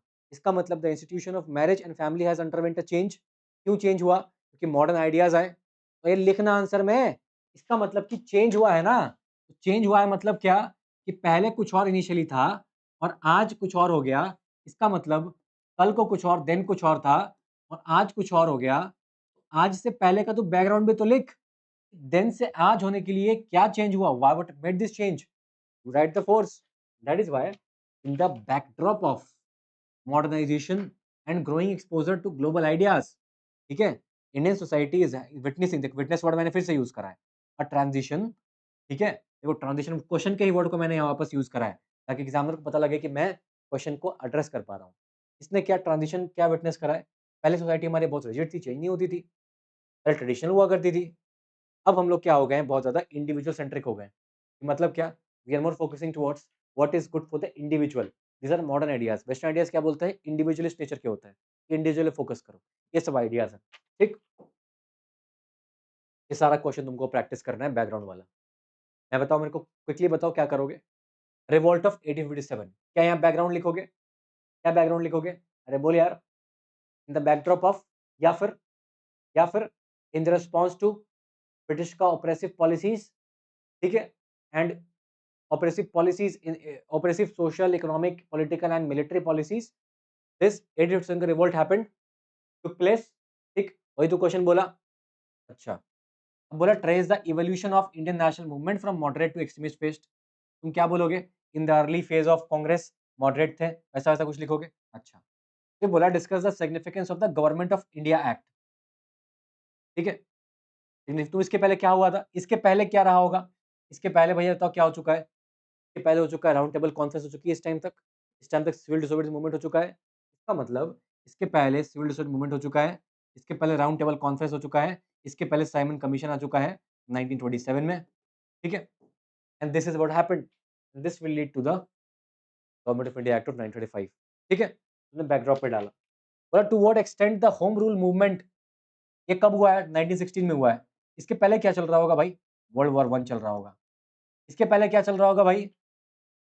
पार्टीशन ऑफ बंगाल हो चुका है और कांग्रेस और सूरत के सेशन में कांग्रेस में जो स्प्लिट आ चुका है, तो स्प्लिट, तो सारा लिखना है यहाँ पे। ये बोला स्वदेशी मूवमेंट जो था वो मास मूवमेंट नहीं था, मतलब क्वेश्चन तो स्वदेशी मूवमेंट के ऊपर है। क्यों हुआ था मूवमेंट ये? 1906। क्यों हुआ था? इसके पहले क्या इवेंट था वो लिखो इंट्रोडक्शन में। 1905 में क्या हुआ था? अरे partition of Bengal by who? Lord Curzon. तुम बोलोगे in reaction to the partition of Bengal by Lord Curzon the Indian National Congress has launched the swadeshi movement. लिख दिया तुमने, हो गया इंट्रोडक्शन, ठीक है, खत्म। बैकग्राउंड वाला इंट्रोडक्शन भी मेरे पास हो गया। अब बात करते हैं कॉन्टेक्स्ट बेस्ड इंट्रोडक्शन, मतलब क्या? सर करंट अफेयर्स, मतलब मैं समझा नहीं, मैं समझाता हूँ। अरे कुछ नहीं यार, बोल रहा है कि इंडिया ने सस्पेंड कर दिया इंडस वाटर ट्रीटी के ऊपर, ठीक है, सस्पेंड कर दो भाई। बोला it has marked a shift in India's approach to transboundary water sharing. यार क्वेश्चन कुछ ही पूछ रहा है, क्या फर्क पड़ता है? मैं तो इतना समझता हूँ ना कि ये इसका एक कंटेक्स्ट था, ये क्यों किया गया था। इन अप्रैल 2025, अगर अप्रैल नहीं भी याद तुमको तो बोल दो कि in recent response to the, या in response to the recent terrorist attack in Pahalgam, ठीक है, ये वर्ड रीसेंट यूज कर लो, हो गया, डेट नहीं याद है तो, ठीक है। India suspended the Indus water treaty with Pakistan. अब इसके आगे लिख लो कि इट हैज इंटरनेशनल रिपरकशंस वगैरह वगैरह। तो ज्ञान की बात है, वो भी सीख जाएँगे हम लिखना हम लोग। अभी तो समझ रहे इतना सारा हम लोग, ठीक है। दूसरा क्या है ये वर्ड देखो, इन्फॉर्मेशन वॉरफेयर। क्या मुझे इस वर्ड को डिफाइन करना ज़रूरी है? Yes sir. इसका मतलब मैं इस क्वेश्चन को 2 तरीके से लिख सकता हूँ। या तो मैं डेफिनिशन लिख दूँ इसका, या फिर और जब ये वर्ड जो आया है, ये करंट अफेयर ड्रिवन भी है। बेस्ट क्या होगा, मैं करंट अफेयर लिख के फिर दोनों लिख दूँ मैं यहाँ पे। तो अगर मैं दोनों लिख पाऊँ यहाँ पे तो बेस्ट हो जाएगा। तो मैं क्या लिख सकता हूँ इसको? मैं लिख सकता हूँ कि ड्यू ये क्यों हुआ था? ये क्या है भाई? Information warfare. वो बोल रहे हैं उन्होंने हमारी इतनी मिसाइल गिरा दी। हम लोग बोल रहे हैं कि हमने इतना इंटरसेप्ट कर लिया, हमने उनके इतने बेस तबाह कर दिए। तो ये आया भी, हमने खुद भी तो बोला था ना कि we will try to stop spreading the fake news, and that is what the information warfare was. ठीक है? एक सीरीज़ है, आई थिंक हॉटस्टार के ऊपर है, आई गेस, उसका नाम है रणनीति। ठीक है?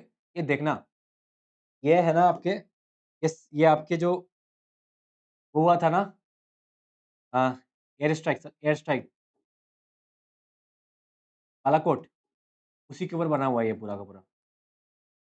आपको ना पूरा बिग वाला फ़ील आ जाएगा देखने के बाद, देखना, टाइम मिले तो। ठीक?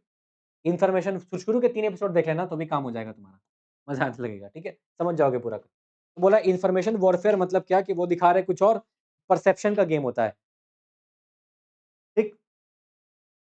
तो ऑपरेशन सिंदूर के टाइम में both India and Pakistan engaged in extensive information warfare through social media platforms to influence public perception.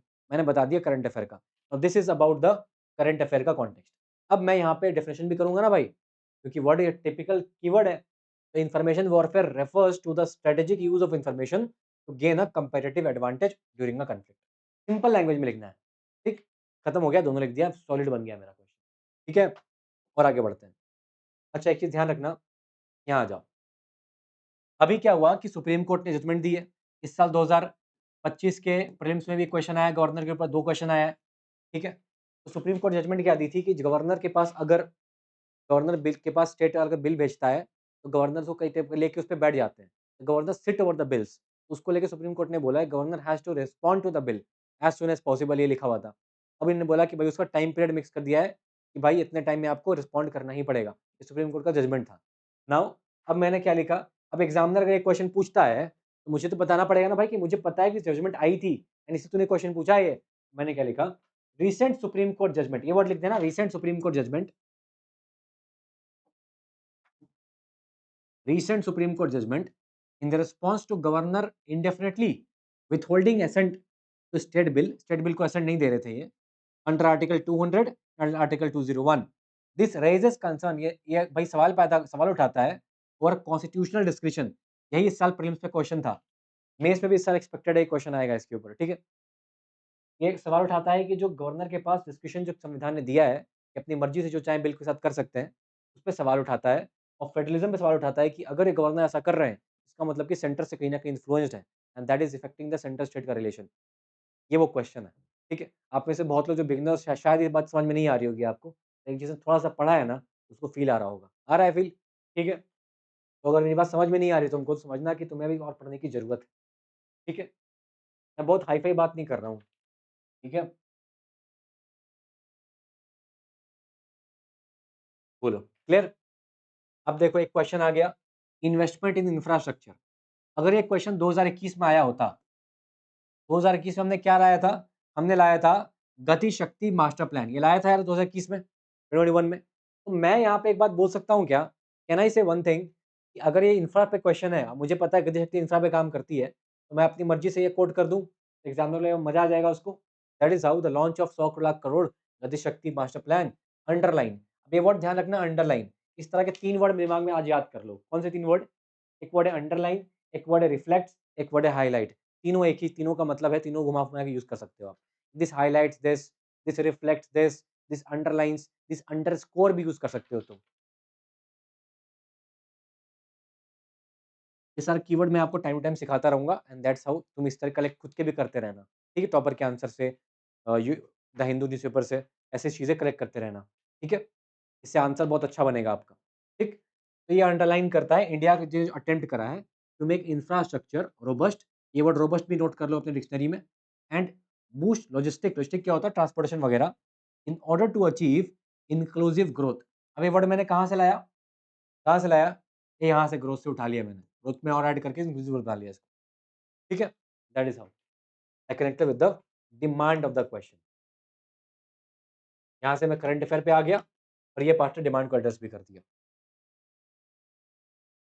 अब क्वेश्चन आ गया मान लो ई गवर्नेंस के ऊपर। तो मैंने थोड़ा-सा कॉन्टेक्स्ट डाल दिया कि भैया successful platform like corona virus का कोविड-19 वैक्सीन ये हमें हाइलाइट करता है कि डिजिटल टूल कितना किस तरीके से हमारे पास पब्लिक सर्विस डिलीवरी को सिटीजन सेंट्रिक बना रहे हैं। अब तुम बोलोगे यार कि इसको हाइलाइट क्यों करा?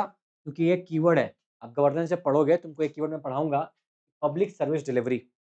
मैं पढ़ाता हूँ अपने बैचेस में पब्लिक सर्विस डिलीवरी। यूपीएससी ने क्वेश्चन ही पूछा पब्लिक सर्विस क्या होता है? जीएस फॉर एथिक्स में। ठीक है? Citizen centric these are keywords ये गवर्नेंस में यूज़ करना होता है। ठीक है? चलो आगे बढ़ते हैं। अभी 1-2 क्वेश्चन प्रैक्टिस करने का है। प्रैक्टिस करना, तुम बताना मैं बताता हूँ किसका क्वेश्चन है। Anonymous donation to political parties पता किसका क्वेश्चन है? इलेक्टोरल बॉन्ड का क्वेश्चन है। ये 2024 के मेंस में भी इस पे बेस्ड क्वेश्चन आया इलेक्टोरल बॉन्ड के ऊपर। ठीक? To what extent do urban planning deficiencies in climate change contribute to increasing the frequency of urban flood? मतलब क्वेश्चन अर्बन फ्लड का है।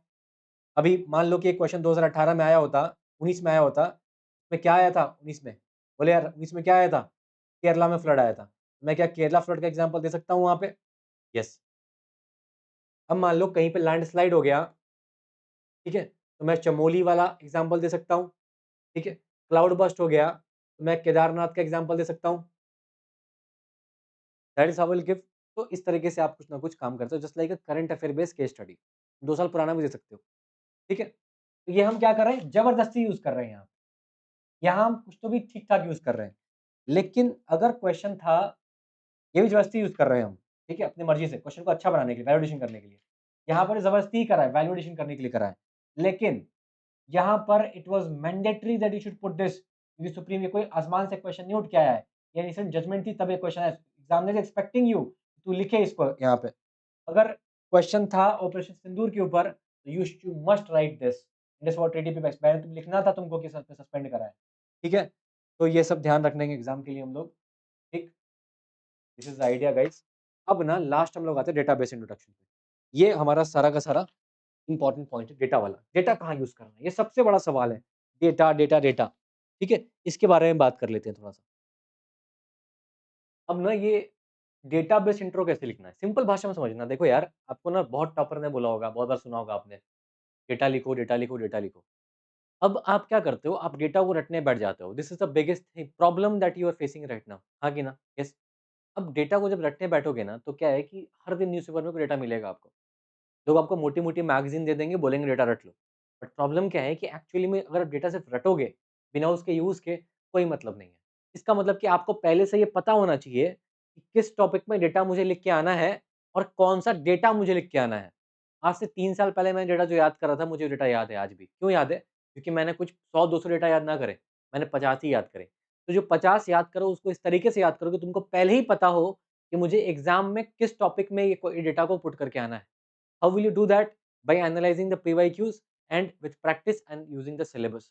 तो मतलब मेरे कहने का मतलब सिंपल सा मतलब ये है कि अगर हम GS1 के, GS2 के सिलेबस को GS1, 2, 3, 4 के सिलेबस को अगर मैप कर लें और ये पता कर लें कि डेटा कहाँ ज़रूरत है, ज़बरदस्ती में नहीं, कहाँ एक्चुअल में ज़रूरत डेटा को डालने की है, तो मेरा काम हो जाए।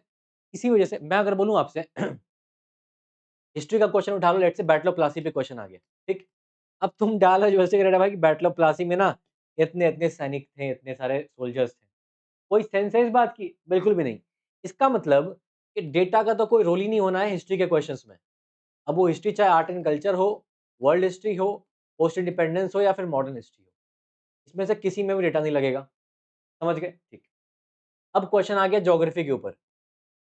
ज्योग्राफी में डेटा क्या डालोगे?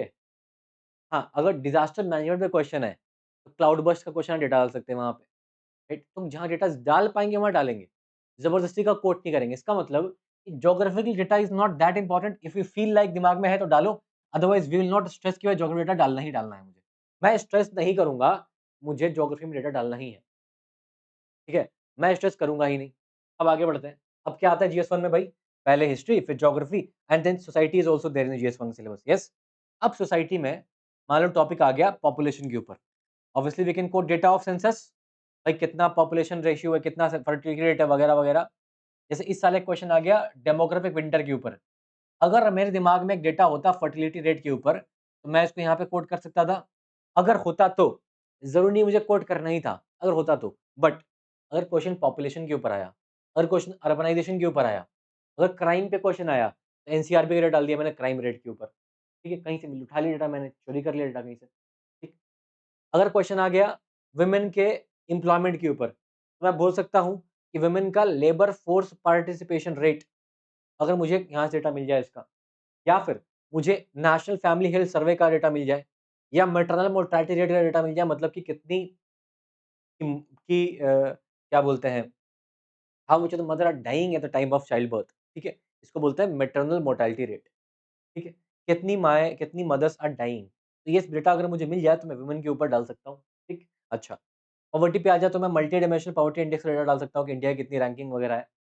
मुझे इसका मतलब कि एक इंडेक्स में 50 डेटा याद नहीं करने, मुझे इन्हीं सब का एक-एक डेटा याद कर लेना है कि एग्ज़ाम में क्वेश्चन आए तो डेटा को कोट कर दूँगा बस, इंट्रो में। That is one data I have to remember.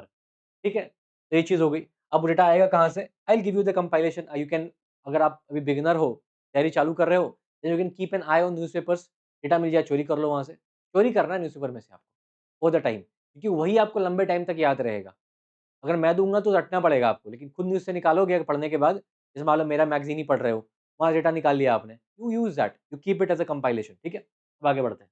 अब भाई जीएस 2 में आते हैं, तो पॉलिटी में भैया डेटा कुछ खास ज़रूरत तो नहीं है, लेकिन लेकिन लेकिन पॉलिटी में जैसे मान लो इलेक्शन पे क्वेश्चन आया, ठीक है? या पॉलिटिकल रिफॉर्म्स पे आया, तो मैं डाल सकता हूँ भैया कितने वोटर ने टर्न आउट करा था, कितने वोटर देने आए थे, वोटर अगर डेटा मिल गया तो मुझे, ठीक? जुडिशरी में डेटा पक्का एग्ज़ाम में डाल के आना। क्यों भाई? कि भाई हमारे पास ना 5 करोड़ केसेज़ जो आज पेंडिंग है, डेटा मैंने डाल दिया, ठीक है? मैंने डाल दिया भैया हमारे पास जजेस टू पॉपुलेशन का रेशियो ये है कि हर 1 लाख पॉपुलेशन पे मेरे पास इतने जजेस हैं, ठीक है? अच्छा, अब मान लो मेरे पास डायस्पोरा पे क्वेश्चन आया, जीएस2 के इंटरनेशनल रिलेशन में डायस्पोरा पे क्वेश्चन आया, कि इंडिया के कितने लोग बाहर रहते हैं? मैं डाल सकता हूँ ना भैया कि हमारे एनआरआई इतने लोग रहने वाले हैं। This data I can quote in the introduction, example दूँ? ठीक। As per NJDC, India had over 5 crore pending court cases in 2024। तो अगर जुडिशरी पे कोई भी क्वेश्चन है, can I start with this? Yes sir. अच्छा, अब मान लो क्वेश्चन आ गया वुमेन के ऊपर, तो मैं डाल दिया कि according to National Family Health Survey, only 25% of rural women are employed in the paid work. बाकियों को पैसे मिलते नहीं है, ठीक है? बाकी 75% women are not paid for what they are working, ठीक है? तो एक क्वेश्चन मान लो एक बार यूपीएससी ने पूछा था केयर इकोनॉमी के ऊपर क्वेश्चन। क्या होता है केयर इकोनॉमी? वही जो हमारे घर में अगर जिसकी मम्मी हाउसवाइफ है and they are making food, they are washing your clothes, तो उसका भी कहीं न कहीं मॉनेटरी वैल्यू बनता है, ठीक है? That is what they are caring for you, there is a economy of the care, but still उनको पैसा नहीं मिल रहा उस चीज़ का, and that is the unpaid work. तो हम बोल पा रहे हैं कि 25% को ही पैसा मिलता है रूरल वुमेन को, बाकी को 25 को नहीं मिल रहा, ठीक है? तो ऐसा-ऐसा अपन डाल सकते हैं। अब मान लो आ गया जीएस3। अब मेरी बात ध्यान सुनना तुम लोग, जीएस3 इज़ ऑल अबाउट डेटा। जीएस3 में डेटा हम डालते हैं सबसे ज़्यादा। जैसे कभी क्वेश्चन आ गया ग्रोथ रेट के ऊपर, मैं डाल दूँगा। जैसे अभी कल 31st को न्यूज़ में था, इंडिया का ग्रोथ रेट जो है, वो अभी ऑल टाइम लो है सिंस द पैंडेमिक। तो डेटा डाल दो उठा के वहाँ से, ठीक है? ग्रोथ रेट का डेटा क्या है? अनएम्प्लॉयमेंट रेट कितना है तुम्हारे पास? अराउंड 6% के अराउंड चलता है, ठीक है? सीपीआई का इन्फ्लेशन रेट कितना है? ठीक है? हमारे पास पीएलआई में कितना हमने इन्वेस्टमेंट करा है? एग्रीकल्चर में कितना क्रॉप इंश्योरेंस का कवरेज है? एमएसपी कितने लाख करोड़ का एमएसपी ले रहे हैं? सब्सिडी हमने कितने लाख करोड़ का दिया है? ये मोटा-मोटा जीडीपी का 2% इस तरीके से कुछ ना कुछ डाल दो यहाँ पे, ठीक है? इरिगेशन में हमने इतना कुछ करा, इतना नहीं करा। तो that is how you will find the data, you code the data in जीएस3 and you will start the introduction with the data. अब जीएस3 में एनवायरनमेंट में क्वेश्चन आ गया, तो बोल दो भैया आईपीसीसी का डेटा डालोगे। कितना डालोगे? आईपीसीसी का। ग्रीन हाउस गैस इमिशन का डेटा डालोगे तुम, ठीक है? रिन्यूएबल पे क्वेश्चन आया, तुम डेटा डालोगे ही डालोगे कि भैया आज हमारे पास इतना गीगावाट एनर्जी सोलर इंस्टॉल्ड है। ग्रीन हाइड्रोजन मिशन में भैया आज हमारे पास इतना गीगावाट एनर्जी प्रोड्यूस कर पा रहे हैं, ठीक है? पॉल्यूशन पे क्वेश्चन आ गया, एयर क्वालिटी इंडेक्स डालोगे कि भाई साहब हमारी इतनी सारी सिटीज़ हैं, they have this Biot 400 AQI से ऊपर हमारा एयर क्वालिटी इंडेक्स है, ठीक है? तो मैं क्या बोल रहा हूँ, आपको डेटा डालने के लिए आपको सोर्सेस लगेंगे, लगेंगे सोर्सेस। तो सोर्स क्या-क्या डालोगे जीएस3 में? अगर एनवायरनमेंट का क्वेश्चन है, you will put IPCC as a source, इसका एक दो डेटा उठा लोगे, ठीक है? You can quote the data of Ministry of New and Renewable Energy Resources. You can quote data of the CPCB, Central Pollution Control Board. You can quote data of Air Quality Index. You can quote this data in the environment. ठीक है, ठीक है। तो जो जो sources मैंने डाले हैं ना, सोर्सेस ध्यान रखना है एक बार। ये सोर्स जैसे मान लो कि यहाँ पे PMI का डेटा है, according to the CPI, according to NSO। Data कौन CPI रिलीज करता है? NSO कर रहा है। तो according to National Statistical Office, NSO data भाई ये रहा है। तो मोटा मोटा डेटा मुझे कलेक्ट करके चलना है। अब मान लो क्वेश्चन आ गया, ठीक है, अब देखो कैसे यूज कर पा रहे हैं हम लोग। ठीक है, ध्यान सुनना। ये क्वेश्चन किस चीज में भैया? फाउंडेशन लर्निंग, मतलब किसमें है? एजुकेशन में है सर। एजुकेशन बोले तो GS2 सोशल जस्टिस। इसका मतलब कि अगर क्वेश्चन आ गया तुम्हारे हेल्थ के ऊपर GS2 के अंदर में, अगर क्वेश्चन आ गया एजुकेशन के ऊपर में, अगर क्वेश्चन आ गया तुम्हारे पॉवर्टी के ऊपर में, अगर आ गया हंगर के ऊपर में, यहाँ पे तुम डेटा डालोगे ही डालोगे। जैसे मान लो कि फाउंडेशन लर्निंग हमारे यहाँ पुअर है, तो मैं आसर की रिपोर्ट डालता हूँ। आसर एकदम दिमाग में रखना, आसर रिपोर्ट। इसके 2-3 डेटा याद करके चलेंगे एग्जाम में हम लोग। बोला क्या कि क्लास 5 के जो 50% छात्र हैं, ठीक है, गाँव के एरिया में, रूरल एरियाज में, वो क्लास 2 लेवल का टेक्स्ट भी नहीं पढ़ पाते हैं। मतलब क्या है, उनका फाउंडेशनल लर्निंग में इशू है। इसको लेके सरकार ने एक स्कीम चलाया, निपुण स्कीम। कौन सी स्कीम?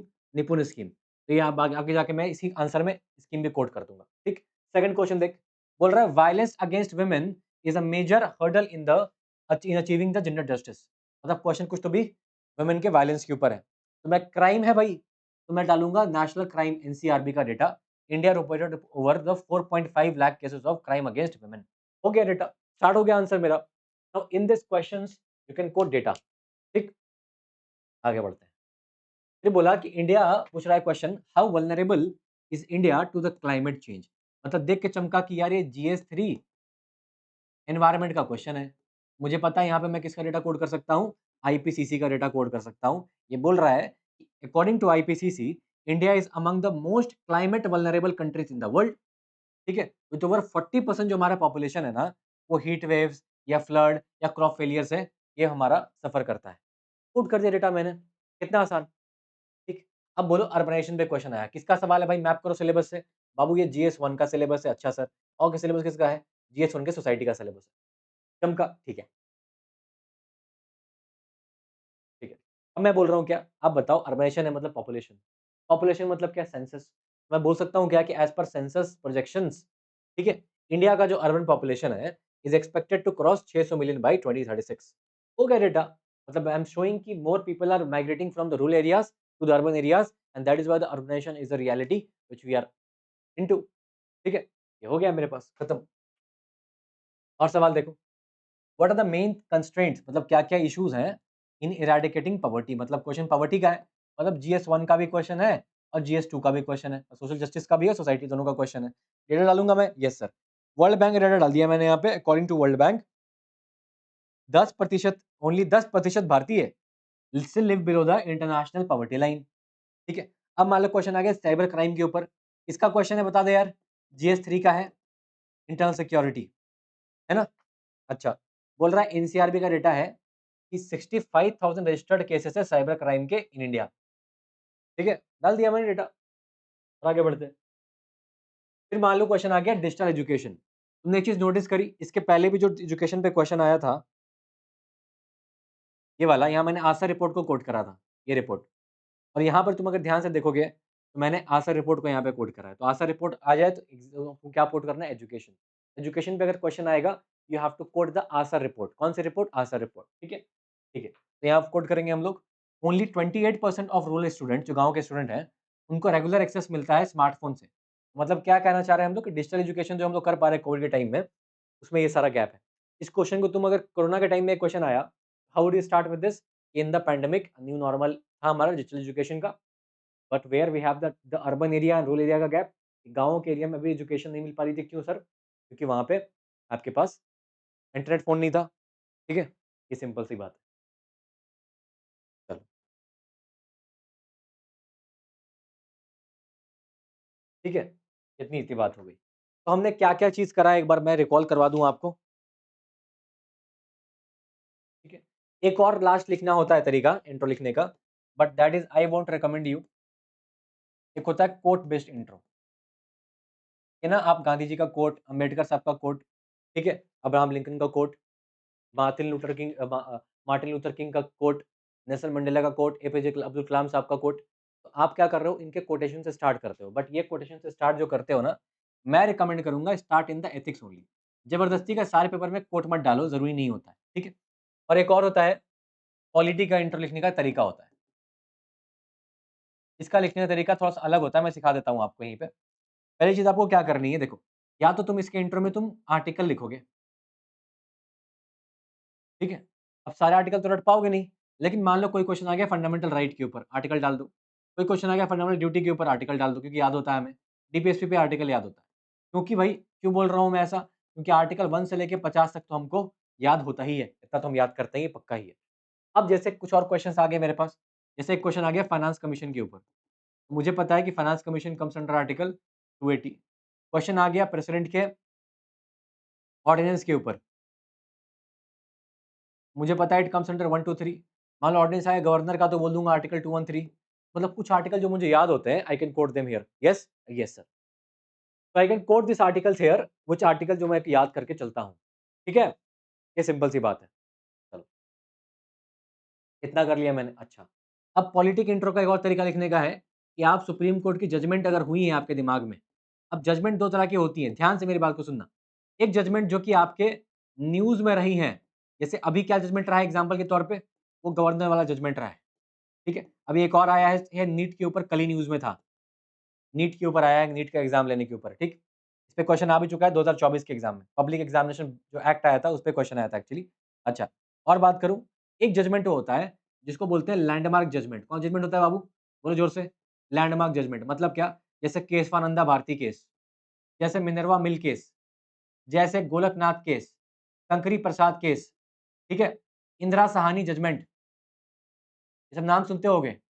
जैसे तुम्हारे पास आ गया यहाँ पे नवतेज सिंह जोहर केस, जैसे श्रेय सिंघल केस, ठीक है, ऐसा ऐसा कुछ, ठीक। ये कुछ फ्लैगशिप जो केसेस होते हैं, इससे मैं कैन स्टार्ट माय आंसर, ठीक है। तो these are some ways to write your answer in the polity, ठीक। This is idea, this is how I taught you कि भैया आपको इंट्रो कैसे लिखना है, ठीक है। बोलो, क्लियर है मेरी बात। अब इंट्रोडक्शन लिखने के लिए what you will do, finally बता देता हूँ मैं तुमको। तुम ये लेक्चर देख लोगे, लेक्चर देखने के बाद जो मैंने आपको सबसे पहले क्या कर रहा है, प्रैक्टिस क्वेश्चन जो दिए हैं, वो प्रैक्टिस क्वेश्चन को तुम प्रैक्टिस करोगे, ठीक है। And you will write those intros, and then what you will do, आप कुछ पीवाईक्यूज उठाओगे पिछले 5 साल के, ठीक है। और इस 5 साल के पीवाईक्यू को आप क्या करोगे, इसको बस इंट्रो लिखोगे, बाकी क्वेश्चन नहीं लिखोगे, इंट्रो लिखोगे, ठीक है। जिसका सिखाया है मैंने ना, अप्लाई करने की कोशिश करना, कहाँ अप्लाई कर पाते हो, कहाँ नहीं कर पाते हो, ठीक है। एंड थर्ड चीज जो मैं आपको बोल रहा हूँ, थर्ड करने के लिए बोल रहा हूँ कि टॉपर की जो कॉपी है, अब टॉपर की कॉपी में तुम चेक करना कि टॉपर की कॉपी, टॉपर लोग अपने इंट्रो में कैसे लिख रहे हैं, एंड ट्राई टू अप्लाई जो इंट्रो हमने सीखा है, वो टॉपर की कॉपी से तुम देखो, और वहां से पढ़ने के बाद खुद का इन्फ्लुएंस निकालो एंड ऑब्जर्व इट, ठीक है। तो मैं तो बोलूंगा कि 25 कॉपी पढ़ जाओ, तुम बिगनर हो, टाइम बहुत तुम्हारे पास है, तुम्हारा दिमाग ट्रेन हो जाएगा, एकदम सॉलिड हो जाएगा, ठीक है। And you do this things, trust me. मैं तो बोलूंगा पहले तुम ये एक्सरसाइज करना, टॉपर की कॉपी पढ़ना, फिर अपने क्वेश्चन प्रैक्टिस करना और लास्ट पीवाईक्यू करना, ठीक है। तो 3-1 सीक्वेंस क्या रहेगा, पहले 3 करोगे एंड फिर जाके तुम 1 करोगे एंड फिर जाके तुम 2 वाला एक्सरसाइज करोगे। ये सीक्वेंस में तुम्हारा होमवर्क चलेगा, ठीक। बोलो, क्लियर। नाउ इतना कर लो, मैं बता रहा हूँ, आई प्रॉमिस यू आपका ये चीज पक्का डन हो जाएगा, ठीक। एक छोटी सी इन्फॉर्मेशन मैंने कुछ यहाँ पे लगाया नहीं है, just wanted to convey you कि हमारा मेन स्टॉर्मिंग जो बैच है दैट इज लॉन्च्ड। मैंने पीपीटी वगैरह नहीं लगाया यहाँ पे। अगर आपको मेंस की तैयारी करनी है एंड यू वांट कि सारा कंटेंट मेरे पास रेडी हो जाए पहले से ही, पूरा सिलेबस, एंड साथ में आंसर राइटिंग की प्रैक्टिस भी मेरे साथ ही हो जाए, तो आंसर राइटिंग प्लस पूरा सिलेबस मेंस का एक एक जो आपके जीएस 1 2 3 4 का सिलेबस है प्लस ऐसे वो कंप्लीट हो जाए। So we have a course for that called as main storming. अभी हमने लॉन्च उसको किया नहीं है, that is open to enrolment, but अभी हमने उसको ऑफिशियल लॉन्च नहीं किया है। तो एक दो दिन में लॉन्च करूंगा मैं आपको, just giving you heads up कि we have that one stop solution for mains exam. अगर आप बिगिनर हो और आपको आंसर राइटिंग का जीरो भी नहीं आता और आपको मेंस का सिलेबस देख के लगता है कि मैं कंटेंट कहाँ से बनाऊं, नोट्स कहाँ से बनाऊं, तो by the end of this course आपके मेंस के पूरे जीएस 1 2 3 4 सबके नोट्स बन जाएंगे, एक एक पेज में, 1 पेज नोट्स बन जाएंगे आपके खुद के हैंड राइटिंग में। दूसरा कि आप पूरा इंट्रो बॉडी कंक्लूजन के फॉर्म में पूरा आंसर राइटिंग रेडी कर लोगे। एंड तीसरा कि उसमें एसे और एथिक्स जेपी राव सर पढ़ाएँगे जो कि रिटायर्ड आईआरएस हैं। They will get hands on experience of the case studies, ठीक है?